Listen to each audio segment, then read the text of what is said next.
Hello and welcome, I am Raziel, and today it is of course Sunday, which makes it the pre-order preview, and this week it doesn't tickle me very much. It's kind of dull, it's kind of boring, but I'm going to go through it anyway, because, it's what I do now. Anyway, first one up is a book for NECROMUNDA. It is slightly campaign, slightly army book, has rules, has campaigns, has a whopping 45 pages of lore. Okay, 45 pages of lore. Like I said, it doesn't really interest me. It's not a book I would go out and run. It is the Oranthian Succession Ruins of Yardland. Cover looks pretty neat. Yeah, I don't know what to really say about this.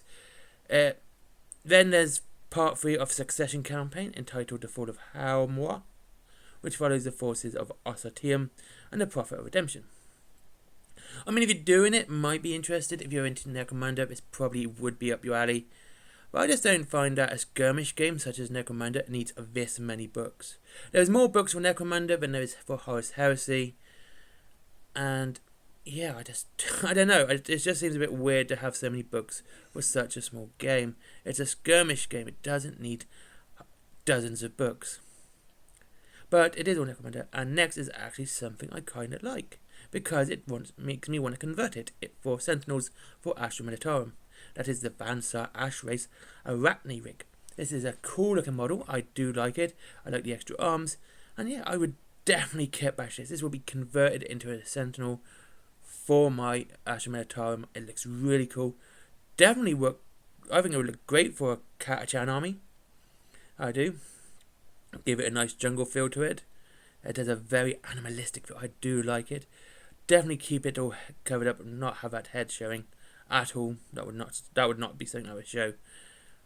Yeah, I would convert it. It looks like a nice model. I kind of like it. Yeah. Cards. Okay, they're cards. Transfers. They're transfers. Mind-locked Weird and Silifod Spectres. Yeah, she looks pretty cool. A nice looking model. I don't know what to really say. See, I do like the look of her. She looks cool. I like the Celifods. They remind me of the ones from Matrix. They really do. I think they're very, very much inspired by the Matrix ones.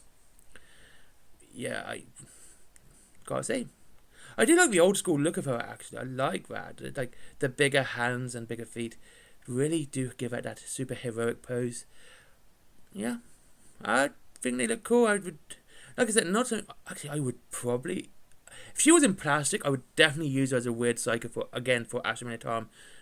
I would, or a Primaris psycho for, the Imperial Guard.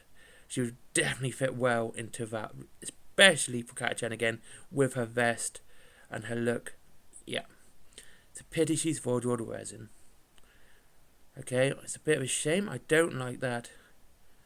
But then again, Forge World models lately have been kind of well priced. I've not seen anything to the point when I go, so that's gonna sting. That's gonna sting, that is.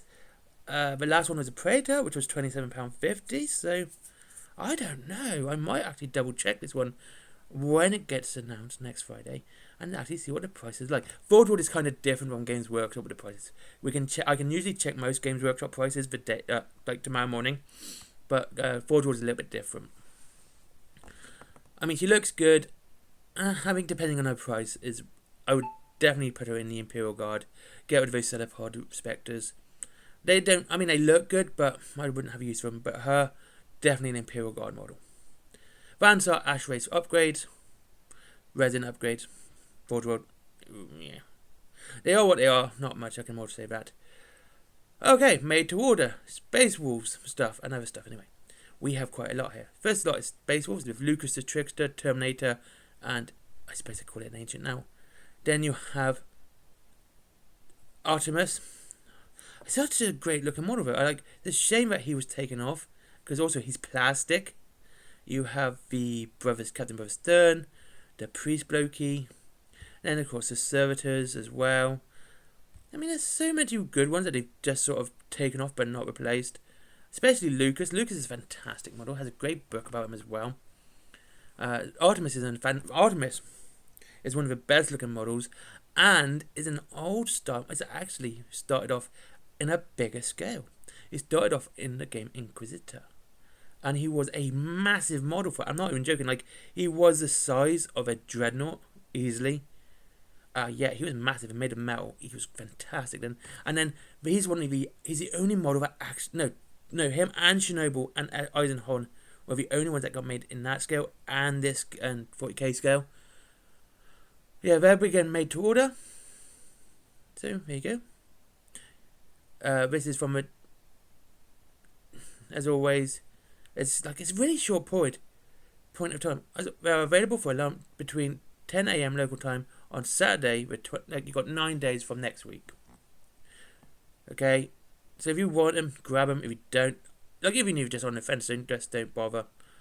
I think it's just a bit silly that they give you such a short notice that they're going to do it, whether or not.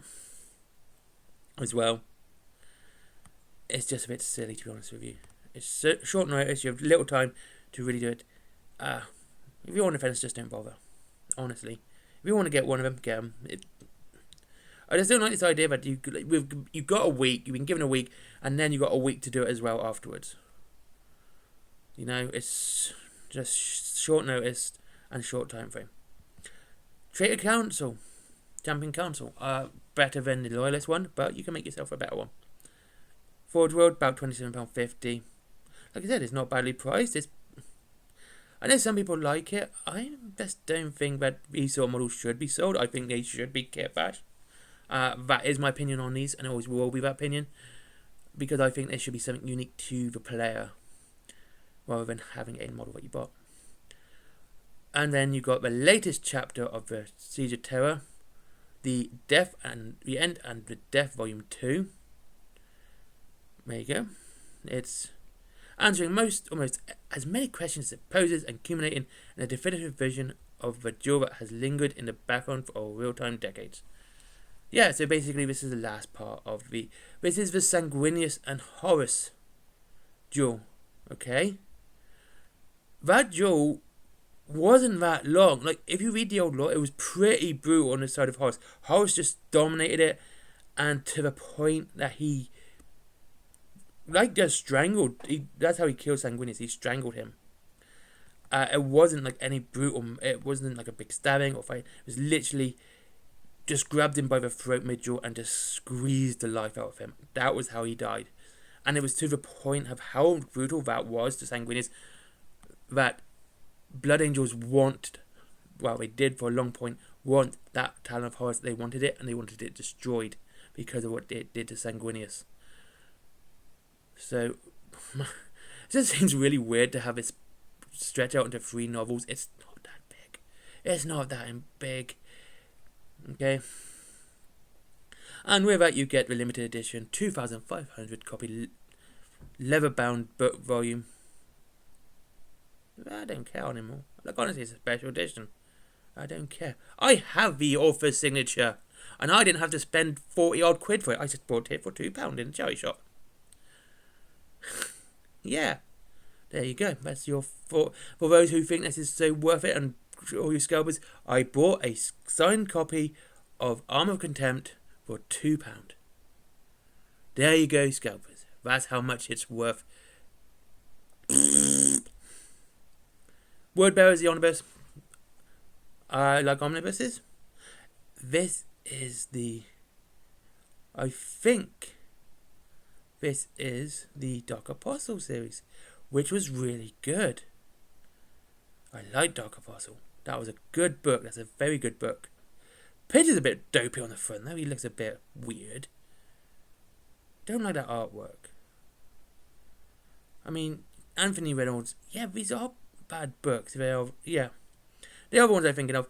So yeah, basically these aren't really bad books. They're quite fun, quite good at reading. It's always nice to see the bad guy side of things. And yeah, but yeah, that artwork's really dopey. Don't like it. Yeah, sorry about today. This is quite a bad one today. It is. It's not really much, to be honest with you.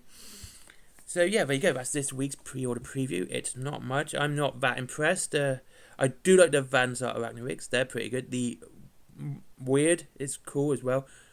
Maybe get it for my Imperial Guard. Maybe not. Depends on the price, to be honest with you. And that's about it.